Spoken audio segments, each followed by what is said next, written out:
दोस्तों आजकल जीवन में देखे होंगे आप, हर आदमी परेशान है, अवसादग्रस्त है। उसके अंदर मन में ही मन अंदर आग जल रही है। क्या कर दूं मैं, क्या कर दूं? पता नहीं क्यों उसके मन में आग की ज्वालाएं निकल रही हैं। दोस्तों परेशान है।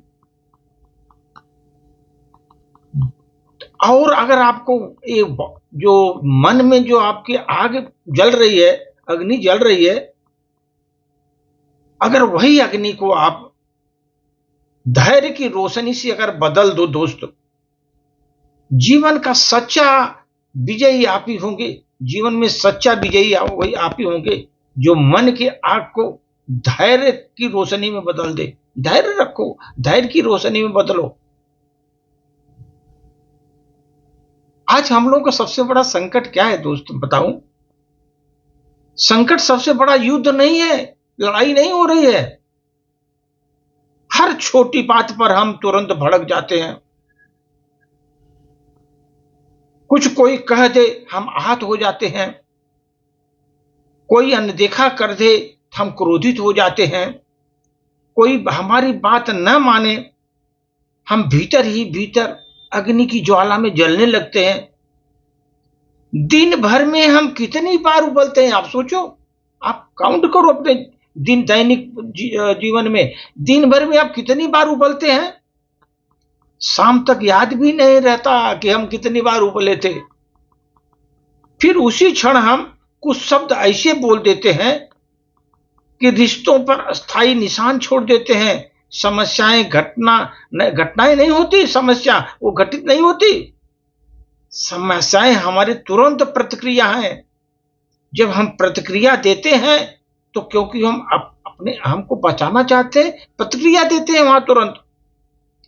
हम उत्तर नहीं देते दोस्त किसी को, क्योंकि उत्तर देने के लिए ठहराव चाहिए और ठहराव के लिए आत्मबल की जरूरत होती है।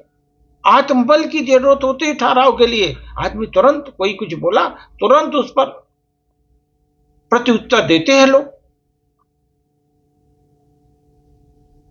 जब श्री राम को वनवास मिला दोस्त, जब श्री राम जी को वनवास मिला, पूरी अयोध्या जो है ना स्तब्ध हो गई। कोई भी सामान्य व्यक्ति होता तो क्रोध करता, उस समय प्रश्न करता, विद्रोह करता।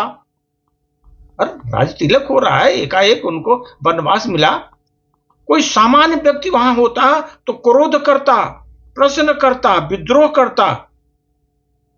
पर राम ने क्या किया समझे आप? वो उबले नहीं, वहां ठहरे भी नहीं। उस ठहराव में ही उनका उत्तर छिपा था।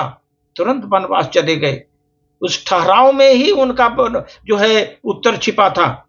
उन्होंने परिस्थितियों को नहीं, अपनी प्रतिक्रिया को नियंत्रित किया। उस समय परिस्थितियों को नहीं, उस समय अपनी प्रतिक्रिया को नियंत्रित किया। दोस्त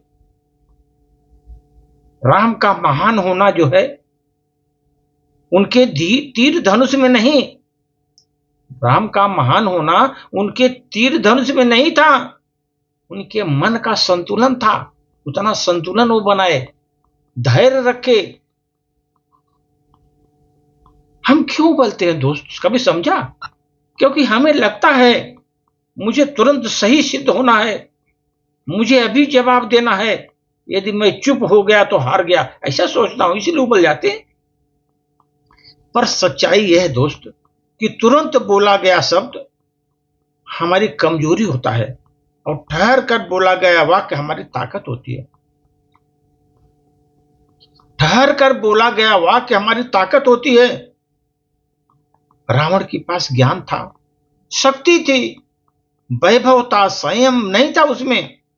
संयम नहीं था, ज्ञान थी, शक्ति थी, वैभव था, पर संयम नहीं था रावण में। राम के पास संयम था और उन्हें मर्यादा देता था वो संयम। मर्यादा, इसलिए मर्यादा पुरुषोत्तम राम कहलाते हैं। इसलिए प्रतिक्रिया नहीं, उत्तर दीजिए किसी को प्रतिक्रिया मत तुरंत दीजिए, उत्तर दीजिए उसका। जब भी मन उबले दोस्त ऐसे, तो 10 सेकंड रुक जाइए, गहरी सांस लीजिए, थोड़ा सोचिए, स्वयं से पूछिए, इस क्षण मैं दास हूं या स्वामी हूं? फिर बोलिए, कम शब्द, स्पष्ट शब्द और शांत शब्द में बोलिए। कम शब्द, स्पष्ट शब्द और शांत शब्द में बोलिए उनको, क्योंकि परिपक्वता का अर्थ यह नहीं कि आप कुछ महसूस ही नहीं करते। परिपक्वता का अर्थ है आप महसूस करते हैं पर कहते नहीं दोस्त। आप महसूस तो कर रहे हैं लेकिन कहते नहीं। युद्ध बाहर नहीं लड़ा जाता, युद्ध अपने अंदर लड़ा जाता है दोस्त। अंदर अंतरात्मा में लड़ा जाता है दोस्त। जो अपने मन की आग को धैर्य की रोशनी में बदल दे, मन के आग को धैर्य की रोशनी से बदल दे, वही सच्चा विजेता है विश्व में। हर बार उबलना आसान है, हर बार ठहरना साधना है, और यही साधना एक सामान्य मनुष्य को राजमार्ग पर ले जाती है। वही